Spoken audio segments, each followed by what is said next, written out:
அஸ்ஸலாமு அலைக்கும் வரஹ்மத்துல்லாஹி வபரகாத்துஹ்.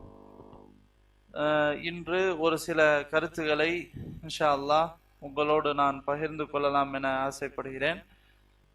ரசூலுல்லாஹி ஸல்லல்லாஹு அலைஹி வஸல்லம் அவர்கள் கூறினார்கள், மன் கரஅ ஹர்ஃபன் மின் கிதாபில்லாஹி ஃபலஹு அஷ்ரு அம்சாலிஹா. எவர் ஒருவர் குர்ஆனிலிருந்து ஒரு எழுத்தை படிக்கிறாரோ அவருக்கு 10 நன்மைகள் உண்டு என்று ரசூலுல்லாஹி சொல்லிட்டு அதை விளக்குறாங்க.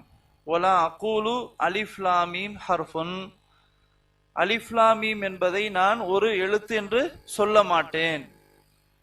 மாறாக அகூல் அலிஃபுன் ஹர்ஃபுன் வ லாமுன் ஹர்ஃபுன் வ மீமுன் ஹர்ஃபுன். மாறாக அலிஃப் என்பது ஒரு எழுத்து, லாம் என்பது ஒரு எழுத்து, மீம் என்பது ஒரு எழுத்து என்று நான் கூறுவேன் என்று ரசூலுல்லாஹி ஸல்லல்லாஹு அலைஹி வஸல்லம் பாடம் நடத்துறாங்க. அப்ப குர்ஆனிலிருந்து ஒரு எழுத்தை படிச்சா எத்தனை நன்மை? 10 நன்மை. குர்ஆன்ல இருந்து ஒரு எழுத்தை நம்ம ஓதிட்டாலே எத்தனை நன்மை கிடைக்குது? 10 நன்மை. அதுக்கு விளக்கமா சொல்றாங்க. சில வசனங்களை நம்ம அலிஃப் லாம் மீம் இருக்குது, ஹா மீம் இருக்குது, இப்படி இருக்கிறத நம்ம ஒரு எழுத்து நம்ம நினைச்சிடக்கூடாது அப்படின்னு சொல்லி ஒவ்வொன்றாக ரசூலுல்லாஹி ஸல்லல்லாஹு அலைஹி வஸல்லம் பிரிச்சு நமக்கு சொல்லி தர்றாங்க. எப்படி பிரிச்சு சொல்றாங்க?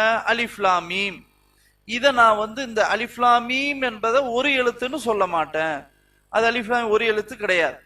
இப்போ எப்படி அலிஃப் என்பது ஒரு எழுத்து, லாம் என்பது ஒரு எழுத்து, மீம் என்பது ஒரு எழுத்து, இப்படின்னு ரசூலுல்லாஹி ஸல்லல்லாஹு அலைஹி வஸல்லம் பிரிச்சு என்ன செய்யறாங்க? நமக்கு வகைப்படுத்தி சொல்லி தர்றாங்க.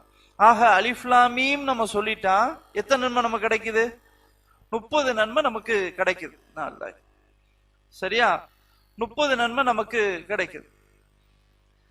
அப்போ நம்ம குர்ஆன்ல இருந்து எத்தனையோ வசனங்களை நம்ம ஓதுவோம், எவ்வளவு நன்மை நமக்கு கிடைக்குது. இப்ப அந்த அளவுக்கு நமக்கு நன்மைகள் அல்லாஹ்விடத்துல கணக்குல ஏறிக்கிட்டே இருக்கும். அலிஃப் லாம் மீம்னு சொல்லிட்டா 30 நன்மை ஏறிடும். அப்ப இப்படி நீங்க எத்தனை வசனங்களை ஓதுனாலும் அதுக்குரிய நன்மைகள் நிறைய நமக்கு சேர்த்துக்கிட்டு அல்லாஹ் நாளைக்கு தருவான், காட்டுவான் அதை. அப்ப அதை நம்ம முதல்ல என்ன செய்யணும்? விளங்கணும். சரியா? அடுத்தது, நீங்க உங்களுடைய ஓதுதல்களை எப்படி நம்ம அமைச்சிக்கணும் அப்படின்றத இப்ப நம்ம இன்ஷா அல்லாஹ் இந்த உரையிலேயே நம்ம பேசலாம். அதனால பெரியவர்கள் இருக்கிறாங்கன்னு சொல்லிட்டு அவங்களுக்கும் சேர்ந்துதான் சில கருத்துகள் வரும். குர்ஆன் சம்பந்தப்பட்ட பேசும்போது நாமும் நம்முடைய கருத்துக்களை நம்ம பதிவு பண்ணும்போது நாம இன்ஷா அல்லாஹ் நம்ம பிள்ளைகளுக்கு, பேர பிள்ளைகளுக்கு படிச்சு கொடுக்கறதுக்கும் வசதியா இருக்கும். அதனால இந்த பிள்ளைங்க அதிகமா இருக்கிறதுனால இவங்களுக்கு ஒரு அதிகமான நசீகத்துகளை கொடுத்தா அந்த நேரத்துல யூஸ்ஃபுல்லா இருக்கும் அப்படின்றதுனாலதான் நம்ம இந்த விஷயத்தை எடுத்துக்கிறோம். சார், எப்படி நம்ம நம்முடைய பாடங்களை எப்படி சரியா வைக்கணும், எப்படி நம்ம குர்ஆனை மனப்பாடம் பண்ணணும், அதை நம்ம ஓதுனா நமக்கு என்ன பயன் இருக்குது அப்படின்றத நம்ம இப்போ நல்லா கவனிக்கணும். விளங்குதா உங்களுக்கு பிள்ளைகளா? நல்லா கவனிங்க. இங்க இப்ப நீங்க சொல்றது போல குர்ஆனுடைய ஒரு எழுத்தை படிச்சா 10 நன்மை கிடைக்குது. மாஷா அல்லாஹ், நீங்க காலையில இருந்து நைட்டு வரைக்கும் நீங்க ஓதிக்கிட்டே தான் இருக்கிறீங்க. எவ்வளவு நன்மை ஏறிட்டு இருக்கு தெரியுமா?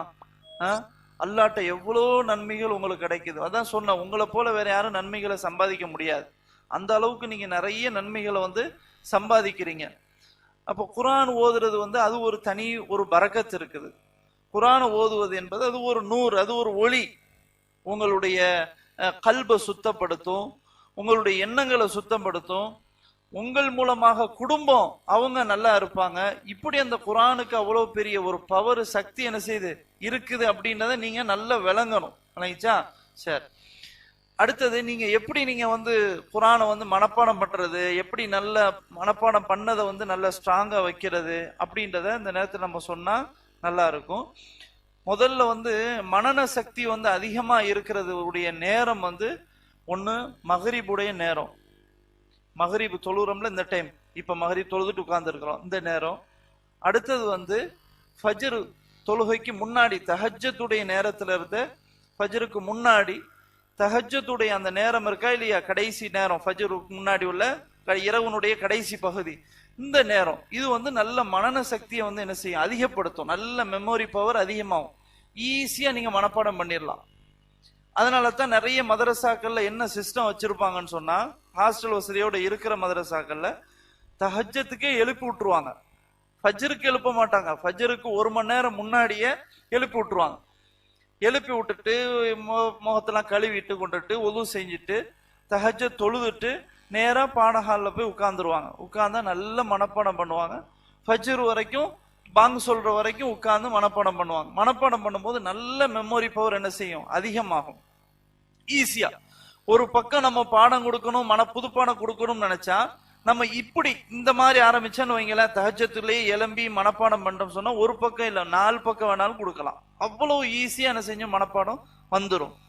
இதை நீங்க கவனத்துல வச்சுக்கணும். ஃபஜ்ருக்கே லேட் ஆக கூடாது. ஃபஜ்ருக்கு முன்னாடியே வீட்டுல எந்திரிச்சு இந்த மாதிரி ஒரு இரவு தொழுகையை வீட்டுல தொழுகிற மாதிரி ஒரு செட்டப்பை உருவாக்கி அதுக்கு பிறகு வீட்டிலேயே குரான் எடுத்து ஓதி அப்புறம் இங்க நீங்க ஃபஜ்ர் ஜமாத்துக்கு திரும்ப நீங்க இன்னொரு தடவை குரானை ஓதும் போது புது பாடத்தை நீங்க நிறைய கொடுக்கலாம், தப்பு இல்லாம கொடுக்கலாம். அவ்வளவு ஒரு மனன சக்தி அந்த நேரத்துல என்ன செய்ய இருக்கும் அப்படின்றத நீங்க என்ன செய்யணும், முதல்ல விளங்கணும். அதனால கஷ்டம் கிடையாது, புதுப்பாடம் கொடுக்கறதுல கஷ்டம் கிடையாது, ஈஸி. அந்த ஈஸியான மெத்தடை எப்படி கையாளணும், இந்த மாதிரி நேரங்கள் மகரிபுடைய நேரங்கள் இதை வீணாக்க கூடாது. மகரிப் தொழுகைக்கு பிறகு நம்ம பாடஹால்ல உட்கார்றோம் சொன்னா நேரத்தை வீணாக்கவே கூடாது. உட்கார்ந்து குரானை திரும்ப திரும்ப திரும்ப திரும்ப ஓதிக்கிட்டே இருக்கணும். சரியா? இது ஒண்ணு. அடுத்தது பெரியவங்களுக்கு சொல்லக்கூடிய செய்தி என்னன்னு சொன்னா, இந்த பிள்ளைகளுக்கு மட்டும்தான் ஹிஃபுல் அப்படின்றது அல்ல. பெரியவர்களுக்கெல்லாம் நமக்கெல்லாம் என்ன மனப்பாடம் பண்ண முடியும் அப்படின்லாம் கிடையாது. நீங்க சவுதி அரேபியாவில் நீங்க பாத்தீங்கன்னு சொன்னா பெரியவர்களுக்குண்டு ஹலக்கா தனியா நடக்கும். பெரியவர்களுக்குண்ட வயசானவங்க, வேலை பார்த்துட்டு இருக்கிறவங்க எல்லாருக்கும் அவங்களுக்குண்டே தனியா ஒரு ஹல்கா நடக்கும். அவங்க எத்தனையோ பேர் ஹாஃபில் ஆகியிருக்கிறாங்க. நம்மளாலையும் முடியாதுன்றது கிடையாது. சின்ன பிள்ளைகளுக்கு மட்டும்தான் மனசுல ஏறும், பெரியவங்களுக்கு ஏறாதுன்னு குரானுக்கு கிடையாது. அது மத்த விஷயங்களுக்கு சொல்லலாம், படிப்பு விஷயங்கள் வேற வேற விஷயங்களும் சொல்லலாம். குரானை பொறுத்த வரைக்கும் அது எல்லாருக்கும் அது ஏறும். அப்படி ஏறக்கூடியதுதான் அல்லாஹ் வச்சிருக்கிறான். விளங்கிச்சா? அது எத்தனையோ பெண்கள் எடுத்துக்கலாம், எத்தனையோ ஆண்கள் பெரியவர்கள்லாம் இன்னைக்கு ஹாஃபில் ஆகுறாங்க, நிறைய பேர் ஹாஃபில் ஆகுறாங்க. இப்ப இது ஒரு செய்தி. சரி, அடுத்தது இந்த விஷயத்துல நீங்க என்ன செய்யணும், மனப்பாடம் பண்றதுல கையாளும். அப்புறம் எப்படி மனப்பாடம் பண்றது, ஒவ்வொருத்தரும் ஒரு வித்தியாசமா மனப்பாடம் பண்ணுவீங்க. சில நேரம் நல்ல பாடம் கொடுத்துருவீங்க, சில நேரம் ஒண்ணுமே கொடுக்க முடியாம இப்படியும் ஆயிரும். அது எதனால அது ஏற்படுது அப்படின்னு சொன்னா நம்ம மனப்பாடம் பண்றதுல கொஞ்சம் சின்ன கோளாறு என்ன செய்து இருக்குது. முதல் விஷயம் என்ன அப்படின்னு சொன்னா, எதை நம்ம மனப்பாடம் பண்ண போறோமோ குரான்ல எதை நம்ம மனப்பாடம் பண்ண போறோமோ அந்த பக்கத்தை நல்லா பார்த்து முதல்ல தப்பு இல்லாம ஓதணும். நல்ல தரவா பார்த்து தப்பு இல்லாம முதல்ல ஓதிரணும். திரும்ப திரும்ப திரும்ப பார்த்து ஓதிரணும். இப்போ உங்களுக்கு மூத்த செட் உள்ளவங்க இருப்பாங்க, நீங்க எதை மனப்பாடம் பண்றீங்களோ அதை முடிச்சவங்க இருப்பாங்க, மனப்பாடம் பண்ணி பாடம் முடிச்சவங்க இருப்பாங்க, ஹாஃபில் இருப்பாங்க, ஓத தெரிஞ்சவங்க இருப்பாங்க. இவங்கள்ட்ட போய் நீங்க உட்காரணும். உட்காந்து நான் இன்னைக்கு புதுப்பாடம் இத்தனை 3 பக்கம் கொடுக்க போறேன், இந்த 3 பக்கத்தை கொஞ்சம் ஓதுறேன், கொஞ்சம் கேளுங்க அப்படின்னு சொல்லி நீங்க ஓதணும். 3 பக்கத்தை பார்த்து நல்ல தரவா ஓதிட்டீங்கன்னு சொன்னா, தப்பே இல்லாம ஓதிட்டீங்கன்னா அப்புறம் நீங்க மனப்பாடம் பண்ண ஆரம்பிக்கலாம். மனப்பாடம் பண்றது எப்படி குரான அப்படின்னு சொன்னா, முதல்ல ஒரு லைன் எடுத்துக்க, ஒரு வரி என்ன செய்யணும், ஓதணும். இப்போ உதாரணமாக எல்லாத்துக்குமே விளங்குனது என்ன, ஒரு உதாரணத்துக்கு அலிஃப் லாம் மீம் தாலிகல் கிதாபு லா ரைப ஃபீஹி ஹுதல் லில் முத்தகீன் இப்படி நீங்க எடுத்துட்டீங்கன்னு சொன்னா, இப்போ அலிஃப் லாம் மீம் ஒரு ஆயத்து முடிஞ்சிருச்சு, தாலிகல் கிதாபு லா ரைப ஃபீஹி ஹுதல் லில் முத்தகீன் 2 வசனம் முடிஞ்சிருச்சு. இந்த ரெண்டும் சேர்ந்து ஒரு 2 வரிக்குள்ள வரும் அப்படின்னு வச்சுக்கோங்க.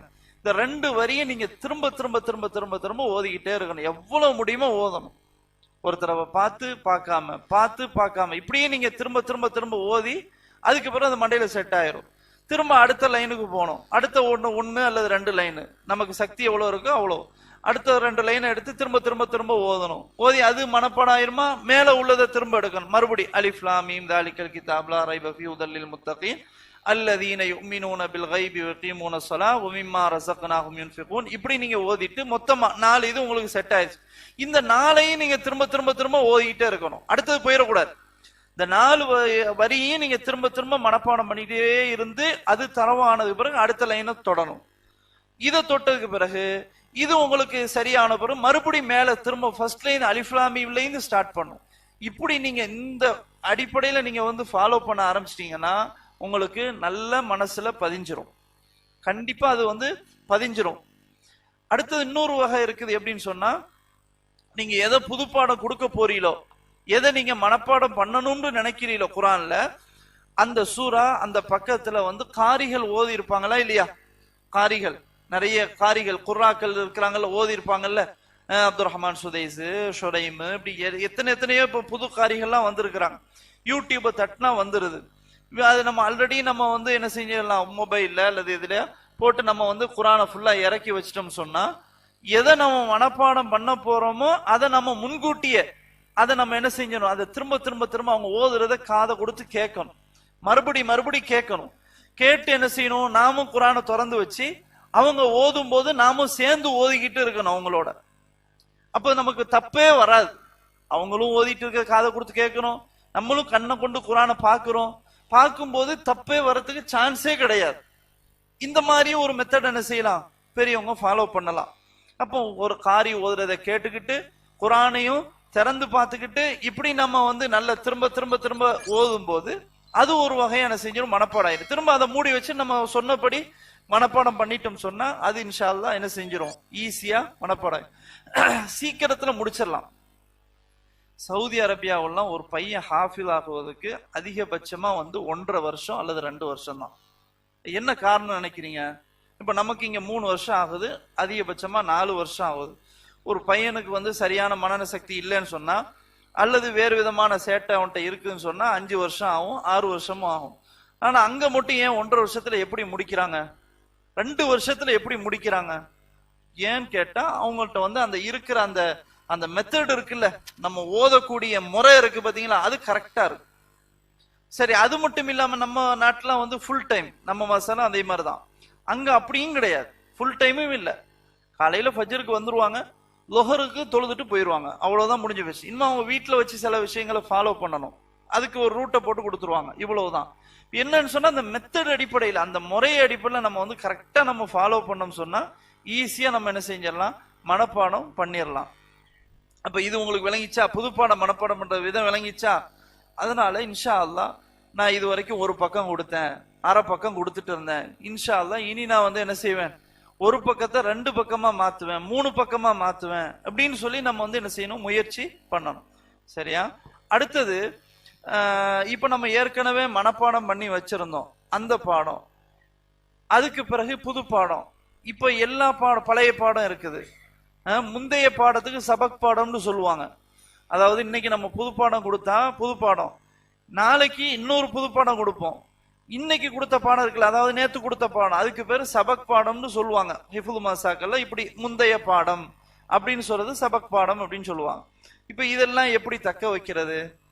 நம்ம மனப்பாடம் பண்றோம், ஏறுது, அழகா மனப்பாடம் ஆகுது, ஆனா இன்னொரு நாளைக்கு கேட்டா மறக்குது அப்படின்னு சொன்னா இப்ப எப்படி தக்க வச்சுக்கிறது, எப்படி மனப்பாடம் பண்றது, அதை வந்து ஸ்ட்ராங்கா இன்னும் உள்ளத்துல ஆழமா பதிவு செய்யறது அப்படின்னு கேட்டா அதுக்கு சில வழிமுறைகள் இருக்கு. இதெல்லாம் நீங்க நல்லா கவனிச்சீங்கன்னு சொன்னா எல்லோருக்கும் யூஸ்ஃபுல்லா இருக்கும், பிள்ளைகளுக்கு மட்டும் கிடையாது, எல்லாத்துக்கும். இது சொல்லக்கூடிய அறிவுரைகளை வந்து நம்ம பின்பற்றுனா எல்லாரும் குரானை வந்து ஈஸியா மனப்பாடத்தை வச்சுக்கலாம், பாதுகாத்து கொள்ளலாம். அதுக்கு என்ன வழிமுறை அப்படின்னு சொன்னா, முதல் விஷயம், நாம டெய்லி குரானை நம்ம ஓதணும். மனப்பாடம் பண்ணது இப்போ 30 ஜுசு ஒருத்தர் ஓதி இருக்கிறான், 15 ஜுசு ஓதி இருக்கிறான்னு சொன்னா அதுல பழைய பாடத்தை தொடர்ந்து ஓதணும். ஒரு ஹாஃபிலா இருந்தா கட்டாயம் ஒரு ஜுசு ஓதணும். அவன் ஸ்கூல்ல வந்து எவ்வளவு பெரிய பாடமான +1 படிச்சாலும் சரி, +2 படிச்சாலும் சரி, +10th படிச்சாலும் சரி, இதை வந்து தவறாம ஒரு ஜுசு எது எப்படியோ நான் ஓதிட்டு தான் நான் போவேன் அப்படின்னு ஒரு முடிவு எடுத்தா அவன் லைஃப்லயே மறக்கவே செய்யாது குரான். அதை ஒரு தடவை விட்டுட்டான்னு சொன்னா பிரச்சனை தான், அன்னையிலேருந்து பிரச்சனை தான். ஆனா அவன் டெய்லி ஓதுனா அவனுக்கு கஷ்டமும் இருக்காது, பெரிய அளவுல கஷ்டமும் கிடையாது. டெய்லி தொடர்ந்து ஒரு ஜுசு ஓதிக்கிட்டே இருக்கும் போது ஒண்ணுமே தெரியாது, ஈஸியா ஓதிடலாம். இது ஒரு விதம். அடுத்தது என்ன அப்படின்னு சொன்னா, இப்ப நம்ம அவ்வளவு அளவுக்கு எல்லாம் ஓத முடியாது, ஒரு ஜுசு எல்லாம் டெய்லி ஓத முடியாது. நம்ம கொஞ்சம் தான் மனப்பாடம் பண்ணிருக்கிறோம், ஒரு 5 ஜுசு 10 ஜுசு 15 ஜுசு தான் மனப்பாடம். இப்ப என்ன செய்யறது அப்படின்னு கேட்டா அதுக்கு இன்னொரு வழிமுறை என்ன சொன்னா, நம்ம 5 நேரம் தொழுகிறோம், நம்ம 5 நேரம் ஃபர்த கட்டாயம் தொழுது ஆகணும், தொழுகிறோம். இப்ப இந்த 5 நேர தொழுகையில நம்ம என்ன செய்யலாம்னு சொன்னா அழகா பயன்படுத்தலாம். ஒவ்வொரு நேரத்துக்கும் முன் சுன்னத்து பின் சுன்னத்துன்னு இருக்குது, சில தொழுகையில தவிர. ஃபஜ்ருக்கு பிறகு அசருக்கு பிறகு பின் சுன்னத்து கிடையாது. அப்ப இதை தவிர மற்ற எல்லா வக்துக்கும் வந்து முன் சுன்னத்துன்னு என்ன செய்து இருக்குது. இந்த முன் சுன்னத்து பின் சுன்னத்துல நம்ம என்ன செஞ்சுக்கலாம் சொன்னா, குறைந்தபட்சம் பிள்ளைகள் நல்லா கவனிக்கணும், நம்ம இங்க வந்து தொழுகிறோம், சுண்ண தொழுகும் போது ஒரு ஜுசு நீங்க ஓதணுமா, ரொம்ப ஈஸியான வழி. ஒவ்வொரு தொழுகைக்கு முன் சுன்னத்து இருக்குல்ல, அதுல ஒரு காஜூஸ ஓதுங்க. காஜூசு ஓதுங்க. பின் சுன்னத்துல காஜூசு ஓதுங்க. அல்லது காலை ரெண்டா பிரிச்சு முன் சுன்னத்துல காலில் ஒரு பாதி, அடுத்தது இன்னொரு பாதி. அப்ப உங்களுக்கு கால் ஜூஸ் கிடைச்சிருது. முன் சுன்னத்து பின் சுன்னத்துல சொல்றேன், கால் ஜூஸ் கிடைச்சிருது. இது மாதிரி நீங்க ஒவ்வொரு தொழுகைக்கு நீங்க இப்படியே தொடர்ந்து கால்குலேட் பண்ணி கையில ஒரு பாக்கெட்ல அதுக்குன்னு ஒரு பேப்பர், ஒரு அட்டவணை பேப்பரை வச்சு நீங்க குறிச்சிட்டு இப்படி நீங்க வந்தீங்கன்னு சொன்னா பாடம் நிச்சயமா மறக்காது. அதான் நிறைய அறிஞர்கள் சொல்லுவாங்க, தொழுகையில நீங்க எந்த அளவுக்கு குரானை மனப்பாடத்துல அதிகமா ஓதுறீங்களோ மறக்கவே செய்யாது. அதை நீங்க தொடர்ச்சியா நீங்க ஃபாலோ பண்ணணும்னு சொல்றாங்க. நம்ம தான் அப்படி ஓதுறது இல்லையே. நம்ம எப்போ தொழுனாலும் குழுதாகத்தான் ஓதுறோம், குழு பிறப்பலுக்கு தான் ஓதுறோம், சீக்கிரமா முடிக்கின்றதுக்காண்டி. நம்ம நிறைய ஓதுறது விரும்ப மாட்டேங்கிறோம், சீக்கிரமா ஓதி சீக்கிரமா முடிக்கணும்னு நினைக்கிறோம். எந்த அளவுக்கு நம்ம அதிகமா குரானை மனப்பாடத்திலேருந்து ஓதுறோமோ அந்த அளவுக்கு பாடம் ஸ்ட்ராங்கா என்ன செய்யும், நிற்கும். இது அறிஞர்களுடைய கருத்து. இதை நீங்க ஒரு வழிமுறையா நீங்க என்ன செஞ்சுக்கலாம், எடுத்துக்கலாம். அப்ப நம்முடைய பாடங்கள் மறக்காம இருப்பதற்கு ஒரு அழகான வழிமுறை, ஒவ்வொரு தொழுகையிலையும் நம்ம என்ன செய்யலாம், ஓதலாம். அதே மாதிரி லொஹர் அசர் எடுத்துக்கிட்டா இமாம் ஓத மாட்டாங்க, இமாம் சத்தமிட்டு ஓத மாட்டாங்க. சத்தமிட்டு ஓதம்னு சொன்னா நம்ம தான் ஓதணும், நம்ம அவங்க தனித்தனியா ஓதணும். ஃபாத்தியா சூரா ஓதிட்டு எவ்வளவு கேப் கிடைக்குதோ அவ்வளவு நம்ம என்ன செய்யலாம், ஓதலாம். இப்படி நம்ம திட்டமிட்டா மாஷா அல்லாஹ் நம்ம குரான் என்ன செய்யும், நல்ல ஞாபகத்துல இருக்கும், மறக்கவே செய்யாது. அப்போ நம்ம பழைய பாடம் முந்தைய பாடத்தை தக்க வைக்கிறதுக்கு ஒரு நல்ல வழிமுறை என்னன்னு சொன்னா, கிடைக்கிற தொழுகையில சந்தர்ப்பம் கிடைக்கிற அந்த தொழுகையின் போது நம்ம மனப்பாடம் பண்ணதுல இருந்து கணக்கு வச்சு ஓதணும். சும்மா ஓதுனா மாறி மாறி போவோம், எதை ஓதுன்னு முடிவு இல்லாம போயிடும். கணக்கு வைத்து நம்ம என்ன செய்யணும், குறிச்சு வச்சு ஓதணும் சொன்னா நம்முடைய பாடம் என்ன செய்யும், ஸ்ட்ராங்கா என்ன செய்யும், நிற்கும். சரியா? இது ஒண்ணு. அடுத்தது பிள்ளைகளுக்கு சொல்லக்கூடிய அடுத்த நசீகத் என்னன்னு சொன்னா, நம்ம ஆசிரியர்கிட்ட ஒப்படைக்கும் போது, பாடம் ஒப்படைக்கும் போது ரொம்ப கவனமா பாடம் கொடுக்கணும். அடுத்தது ஃபா வாவ், இந்த ரெண்டுல தான் தடுமாற்றம் அதிகமா வரும். எங்க ஃபா எங்க வாவ் வருதுன்னு தெரியாம போயிடும். இதை நம்ம உஷாரா கவனிச்சு நம்ம மனப்பாடம் பண்ணணும். புரியுதா உங்களுக்கு? ஃபா எங்க இருக்கு, ஃபே இருக்குல்ல, ஃபே வரக்கூடிய எழுத்து, வாவ் வரக்கூடிய எழுத்து. இதுல நிறைய மிஸ்டேக் என்ன செய்யும் வரும். இதுல தான் ரொம்ப உறுதியா நம்ம என்ன செய்யணும், மனப்பாடம் பண்ணும் போதே ஸ்ட்ராங்கா மனப்பாடம் பண்ணிட்டா நமக்கு அப்படியே செட் ஆயிடும். எங்க ஃபா எங்க வாவு, இதை கவனத்தோட என்ன செய்யணும், மனப்பாடம். ஏன்னு சொன்னா நம்ம இஷ்டப்படி மாத்தவே முடியாது ஒரு எழுத்தை. ஃபா தானே வாவு தானே அப்படின்லாம் நம்ம சொல்லவே முடியாது. ஃபானா ஃபா தான் உச்சரிக்கணும், வாவுன்னா வாவை தான் உச்சரிக்கணும். பொருள் மாறுதா இல்லையா? இப்ப எல்லாத்துக்கும் தெரிஞ்ச உதாரணம், நிறைய உதாரணங்களை சொல்லலாம். இப்ப ஹலக்கான் இருக்குது, ஹலக்கான என்ன அர்த்தம், படைத்தான், அப்படிதானே? ஹலக்கன படைத்தான். அந்த ஹலக்க இந்த உச்சரிப்போட சொல்லணும், ஹ அப்படின்னு உச்சரிப்போட சொல்லணும். நீங்க இதை எப்படி எந்த மொழியிலையும் மாத்தி எழுதினாலும் அது உச்சரிக்க முடியாது. இங்கிலீஷ்ல சொன்னாலும் ஹலக்கன்றது உச்சரிப்பு வராது. நீங்க கியூவை போடுவீங்க அல்லது கேய போடுவீங்க, என்ன தேவனை போடுவீங்க. ஆனா இந்த உச்சரிப்பு வருமா, ஹன்ற உச்சரிப்பு வருமா, வராது. ஒவ்வொரு மொழிக்கும் அது அதுக்குன்னு ஹக்கு இருக்குது. அந்த உரிமையை நம்ம ஃபாலோ பண்ணாதான் அதை நம்ம சரியா நம்ம உச்சரி சொல்ல முடியும் இல்லையா? இங்கிலீஷா இருந்தாலும் அப்படித்தான், தமிழா இருந்தாலும் அப்படித்தான். அது அதுக்குன்னு அந்தந்த மொழியில கொண்டு படிச்சாதான், அது அந்த மொழியை கொண்டு உச்சரிச்சாதான் நம்ம சரியா நம்ம சொல்ல முடியும். இல்லைன்னா அர்த்தம் மாறிடும் இல்லையா? இப்போ ஹலக்கன்ற பதிலா நீங்க ஹ அப்படின்னு காரி சொல்லல, ஹலக்கன்னு சொல்லிட்டீங்க, என்ன அர்த்தம் வந்துடும், சிறைத்தாண்ட அர்த்தம் வந்துடும். ஒரு சின்ன ஒரு புள்ளிய தூக்கிட்டா சிறைத்தான்ற அர்த்தம் வந்துடும். அதான் நீங்க பார்க்கலாம், சவுதி அரேபியா ஹல்லாக்குன்னு போட்டு வச்சிருப்பாங்க, உம்ராக்கு போறவங்கலாம் தெரியும். ஹல்லாக்குன்னா பாபர் ஷாப் கடைன்னு அர்த்தம். ஹல்லாக் அதிகமாக முடி எடுக்கக்கூடிய இடம், புரியுதா இல்லையா உங்களுக்கு? அப்போ ஹலக்காவுல ஒரு சின்ன ஒரு உச்சரிப்பு மாதிரி ஹலக்கான்னு போயிட்டா அது சிறைத்தாண்ட அர்த்தம். நல்லா பாதுகாக்கணும் இல்லையா? இப்ப நம்ம உச்சரிப்புகளை கரெக்டா உச்சரிக்கணும், ரொம்ப தெளிவா, சரியோ தப்போ உச்சரிக்கணும். ஒப்படைக்கும் போது தப்பு திருத்திக்கணும். புரியுதா உங்களுக்கு? தடுமாற்றத்திலே என்ன செய்யக்கூடாது, இப்படி இருக்குமா அப்படி இருக்குமான்னு தடுமாற்றமே வரக்கூடாது. தெளிவா உச்சரிச்சிடும். குரானை ஓதும்போது தெளிவா உச்சரிச்சிடும். தப்பு வரும்போது சரி பண்ணிக்கணும். சரியா? அப்போ இதுல நம்ம ரொம்ப கவனமாக இருக்கணும். உச்சரிக்கிற விஷயத்துல எல்லாருக்கும் சொல்லக்கூடிய நசீகத்தான், குரானை பொறுத்த வரைக்கும் அதுக்குன்னு ஒரு முறை இருக்கு இல்லையா? அல்லாஹ் சுப்ஹானஹு வ தஆலா சொல்லும் போது ஒரு ரத்தீலில் குர்ஆன தர்தீலா, குர்ஆனை ஓத வேண்டிய முறைப்படி ஓதுங்க. நம்ம இஷ்டப்படி ஓதக்கூடாது. குர்ஆனுக்கு ஓத வேண்டிய முறை இருக்குது. அதுக்குன்னு தர்த்தீல் இருக்கு, தஜ்வீத் இருக்குது, சட்டம் இருக்குது. அந்த சட்ட அடிப்படையில தான் நம்ம என்ன செய்ய முடியும், ஓத முடியும். நம்ம இஷ்டப்படிலாம் என்ன செய்ய முடியாது, ஓத முடியாது. அப்ப அதுக்கு உச்சரிக்கிற விஷயம் ரொம்ப கூடுதலாக, அதுல இருக்கிற அந்த எழுத்தினுடைய உச்சரிப்பை வந்து கூடுதலாக நம்ம கவனம் செலுத்தணும். புரியுதா? அடுத்தது தஜ்வீது சட்டம். சார், அப்போ இது ஒரு முறையை நம்ம என்ன செய்யணும், கையாளணும். ஃபா வாவுல வந்து ரொம்ப ரொம்ப ரொம்ப எச்சரிக்கையோட, இதுல எதுல ஃபாவோ அதை ஃபான்னு உச்சரிக்கணும், எதுல வாவோ அதுல வாவுன்னு உச்சரிக்கணும்.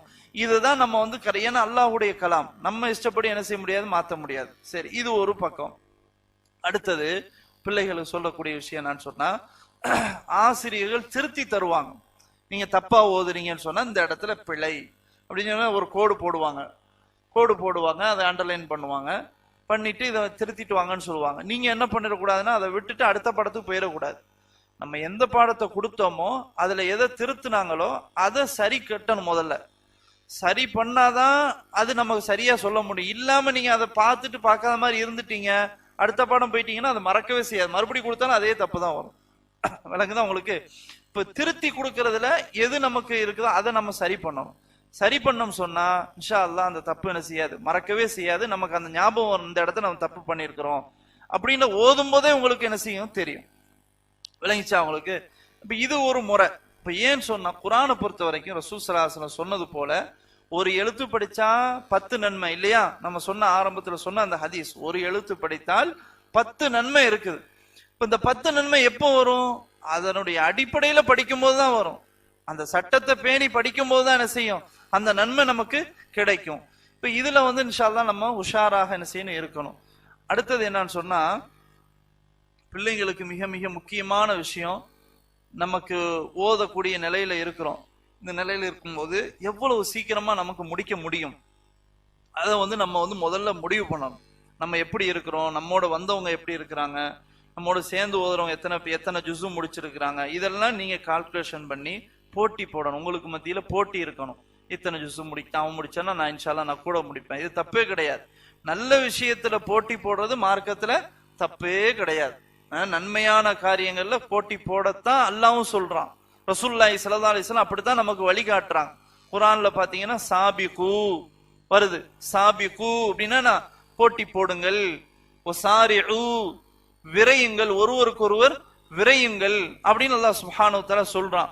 யுசாரிஊன ஃபில் கைராத், நல்ல காரியங்கள்ல நன்மையான காரியங்கள்ல ஒருவருக்கொருவர் விரைவார்கள் அப்படின்னு அல்லாஹ் சுப்ஹானஹு வ தஆலா சொல்றான். அப்ப நல்ல காரியத்துல நன்மையான காரியத்துல நம்ம வந்து விரையத்தான் செய்யணும், வேகமா செய்யதான் செய்யணும், போட்டி போடத்தான் செய்யணும். புரிஞ்சா உங்களுக்கு?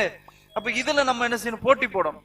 சரி, இன்னைக்கு நம்ம ஒரு பக்கம் கொடுத்துருக்கிறோம், நாளைக்கு இன்ஷா அல்லாஹ் 2 பக்கம் கொடுப்போம். அடுத்து அப்படி ஒரு படிப்படி அப்படி கூட்டி கூட்டி எவ்வளவு முடியுமோ அந்த அளவுக்கு நீங்க என்ன செய்யணும், பாடங்களை வந்து மனப்பாடம் பண்ணி சீக்கிரமா கொடுத்து சீக்கிரமா நம்ம முடிக்கிறதையும் என்ன செய்யணும் பார்க்கணும். அதே சமயத்துல பாடம் ஸ்ட்ராங்கா இருக்கணும். இதான் ரொம்ப ரொம்ப முக்கியமான விஷயம். என்னன்னு சொன்னா, புது பாடத்துல மட்டும் கவனம் இருக்கக்கூடாது, மற்ற பழைய பாடம் சபக் பாடம் அதை விட்டுறக்கூடாது. அதுலயும் நம்முடைய கவனங்கள் என்ன செய்யணும், அதிகமாக இருக்கணும். இன்னைக்கு நம்ம பாக்குற நிறைய பிள்ளைங்க மாஷாஅல்லாஹ் இங்க ஓதிட்டு போறாங்க, போயிட்டு என்ன பண்றாங்க அப்படின்னு சொன்னா குர்ஆனை ஓதுறது இல்ல. ஸ்கூலுக்கு போய் சேர்ந்துடுறாங்களா, ஸ்கூலுக்கு போய் சேர்ந்துட்டா நல்ல நல்ல மாணவர்கள், நல்ல ஃபர்ஸ்ட் கிளாஸ், நல்ல ஓதக்கூடிய திறமையாக எந்த இடத்துல சொன்னாலும் கேட்டு நுனிநாக்குல வச்சிருக்கக்கூடிய பிள்ளைங்கள்லாம் இப்ப இந்த மதரசா விட்டு போயிட்டாங்கன்னு சொன்னா பெரும்பாலும் அப்படிதான் ரிசல்ட் வருது. என்ன வருது சொன்னா, கொஞ்ச நாள் போனோம்னா படிப்பு கூட போயிருச்சு, அந்த டியூஷன் இந்த டியூஷன் அதெல்லாம் வந்துருச்சு, அதனால வந்து ஒழுங்கா ஓத முடியல சொல்லி சுத்தமா மறக்கிற மாதிரி, எல்லாம் பாதுகாக்கணும், சுத்தமா மறக்கிற மாதிரி போயிடுறாங்க. அப்ப இவ்வளவு நாள் நம்ம கஷ்டப்பட்டு ஓதுனதெல்லாம் பிரயோஜனம் இல்லாம போயிடும். அதனால நம்ம என்ன ஏன் அப்படி சொல்றோம்னு சொன்னா, நம்ம இங்கேயே நிறைய பிள்ளைங்க ஓதிட்டு போயிட்டு வெளியே போனதுக்கு பின்னாடி அடுத்த நமக்கு இங்க ஏதாவது ஒரு போட்டி, முசாபகா ஏதாவது ஒரு போட்டி, இப்ஸ் காம்படிஷன் ஏதாவது வைக்கும் போது கூப்பிட்டா வரமாட்டிருக்கிறாங்க.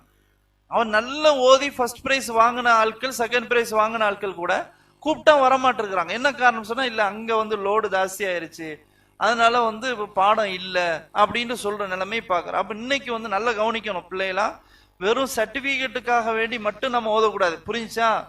சர்டிபிகேட்டுக்கு ஹாஃபிஸா அப்படின்னு சொல்ல ஒரு ஷஹாதா, அந்த சர்டிபிகேட்டுக்காக வேண்டி என்ன செய்யக்கூடாது, ஓதக்கூடாது.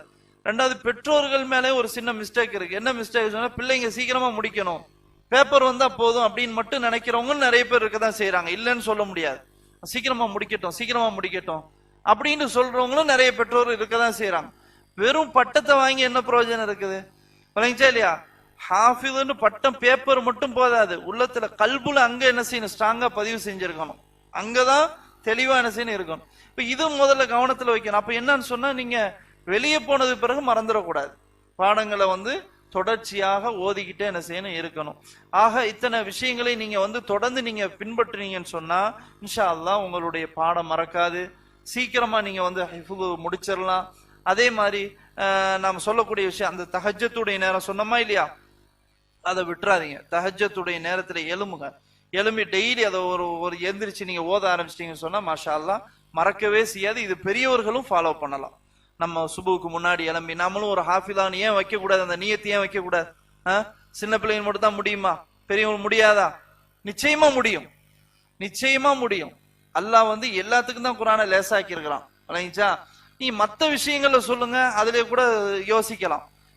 அதை படிக்கணும் இதை படிக்கணும், இதெல்லாம் தெரியாது, அப்பவே படிச்சிருக்கணும், அப்பவே முடிச்சிருக்கணும், அதெல்லாம் மற்ற விஷயங்களுக்கு. குர்ஆனை பொறுத்த வரைக்கும் எல்லாத்துக்கும் ஒண்ணுதான். பெரியவர்களா இருந்தாலும் சரி, சின்னவங்களா இருந்தாலும் சரி. நிறைய பேரை பார்க்கலாம், மனன சக்தியில ரொம்ப வீக்கா இருப்பாங்க. மனன சக்தியில வீக்கா இருக்கிறாலும் குர்ஆன் ஹாஃபிலா ஒரு எத்தனையோ பேரை பார்க்கலாம், அவ்வளவு சூப்பரா மனப்பாடம் பண்ணி வச்சிருப்பாங்க.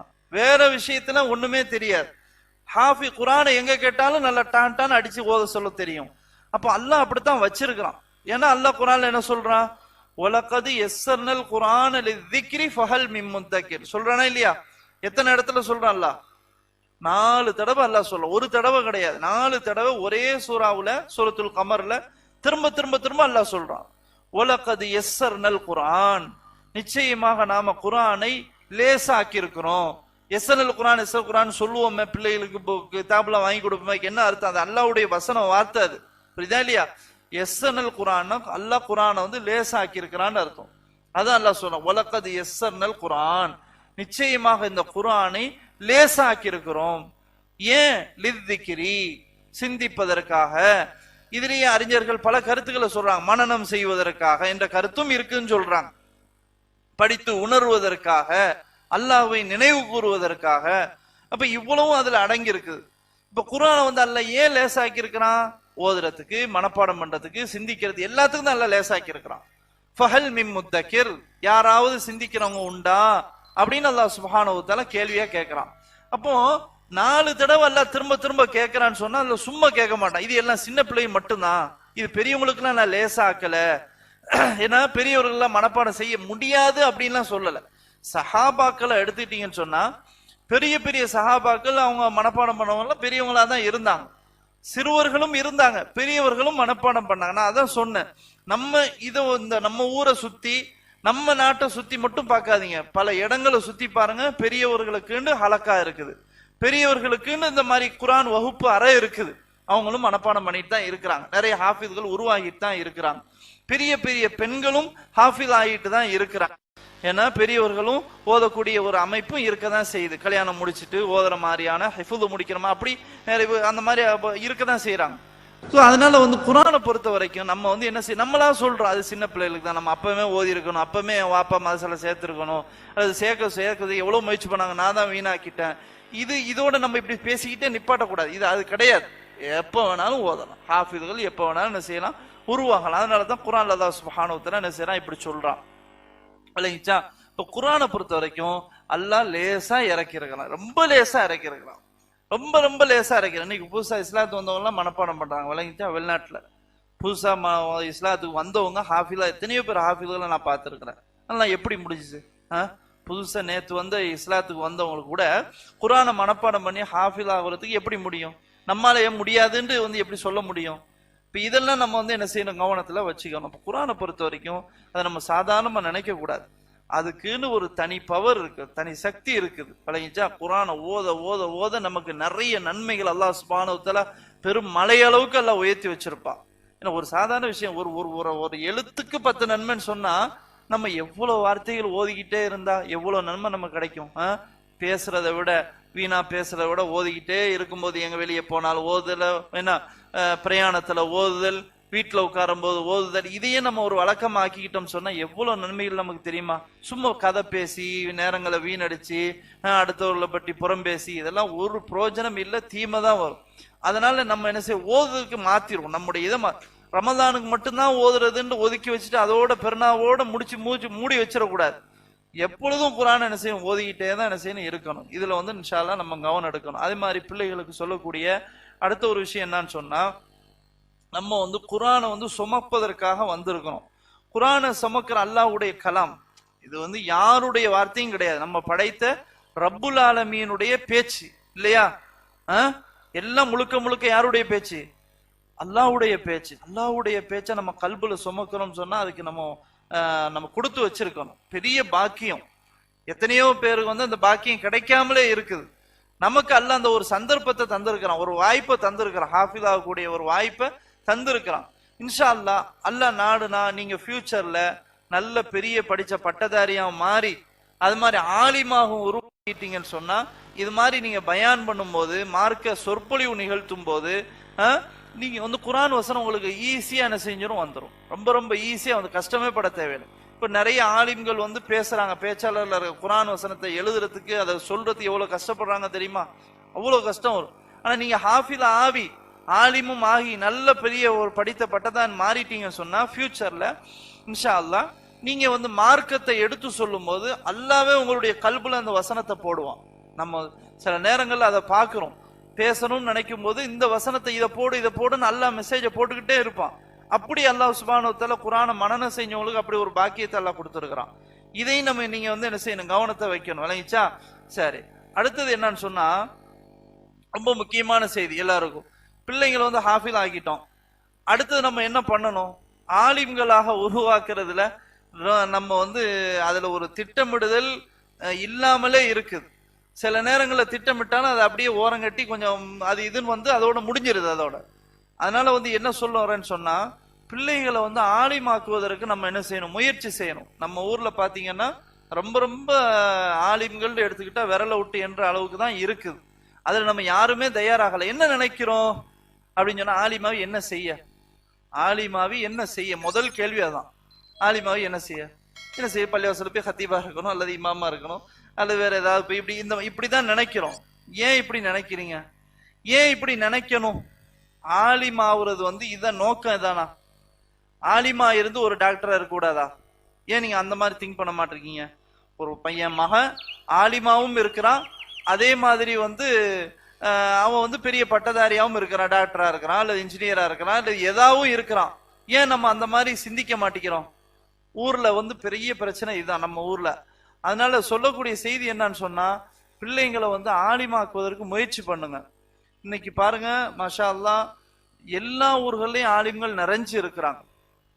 அதே மாதிரி குறிப்பாக ஸ்ரீலங்காவுடைய உலமாக்களை பார்த்தீங்கன்னு சொன்னா, ரியாதுல எடுத்துக்கிட்டா ரியாது யூனிவர்சிட்டிலேயே நிறைஞ்சு இருக்கிற அளவுக்கு ஸ்ரீலங்கா மக்கள், தமிழ் மக்கள் தான் நிறைய பேர் ஆலிம்கள் இருக்கிறாங்க. மதீனாவுல எடுத்துக்கிட்டா அங்க நிறைய பேர் இருக்கிறாங்க. தமிழ்நாட்டை சேர்ந்த 1-2 பேர் தான் இருக்கிறாங்க. சென்னையில வேற வேற ஊர்கள்ல உள்ளவங்க 1-2 பேர் இருக்கிறாங்க மதீனா யூனிவர்சிட்டியில. ஆனா நம்ம ஊர் சைடு குறிப்பாக இந்த சுற்றி இருக்கக்கூடிய ஊர் மக்கள்லாம் வந்து ரொம்ப ரொம்ப குறைவு. இப்ப நாம என்ன சொல்ல வரோம்னு சொன்னா, கேள்விதான், எல்லாத்துக்கும் இயற்கையான கேள்விதான். ஆலிம் படிச்சு என்ன செய்ய?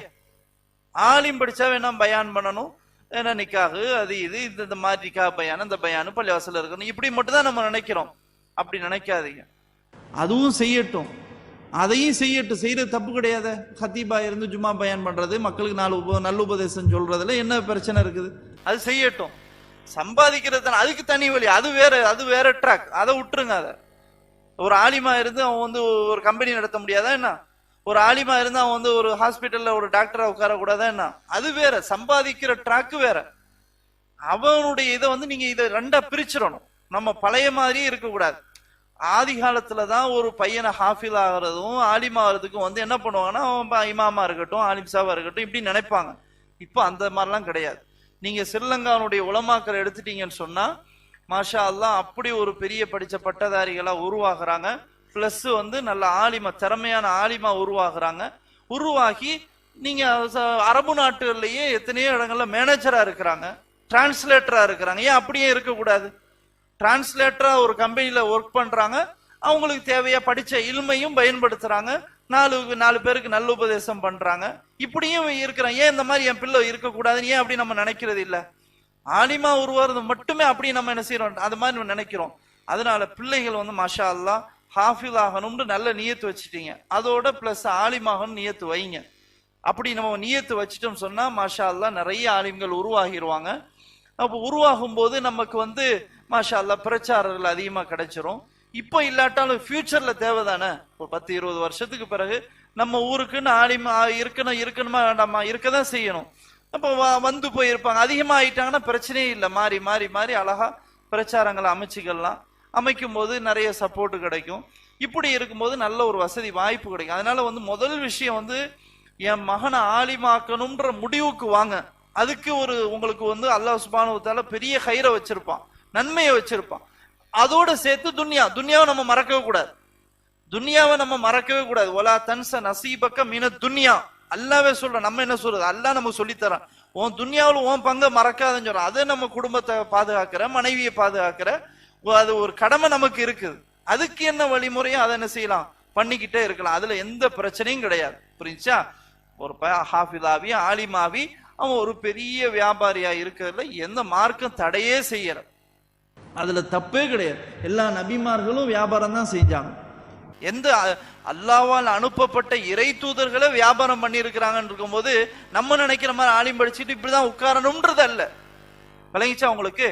அதனால வந்து இதுல வந்து கவனம் விடுங்க. திரும்ப திரும்ப அதே சிந்தனை இல்லாம இன்ஷா அல்லாஹ் என் பிள்ளைய ஹாஃபிலாவி ஆலிமாக்குவேன், பிளஸ் படித்த பட்டதாரி பகலாவும் மாத்துவேன் அப்படின்ற ஒரு நல்ல ஒரு சிந்தனை நமக்கு உதிச்சுட்டா அல்ஹம்துலில்லாஹ்.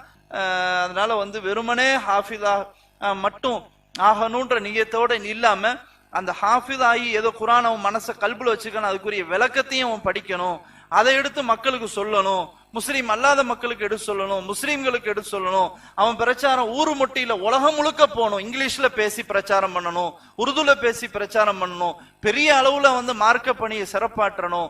இப்படி இந்த மாதிரி ஒரு பெரிய அளவுல நம்ம சிந்திப்போம். அதோட பிளஸ் நான் சொன்ன மாதிரி வியாபாரம் அவனுடைய அது தனி வழி. அதுக்கு அவன் என்னென்ன படிக்கணும், என்னென்ன அதுக்கு வியாபார ரீதியை சிந்திக்கணும், அது எப்பவும் போல எல்லாரும் செய்யறது போல செய்யட்டும், அது வேற விஷயம். இதனால இதை நீங்க வந்து பிரிச்சு பார்த்து தெளிவா நம்ம முடிவு எடுப்போம் இன்ஷா அல்லாஹ்.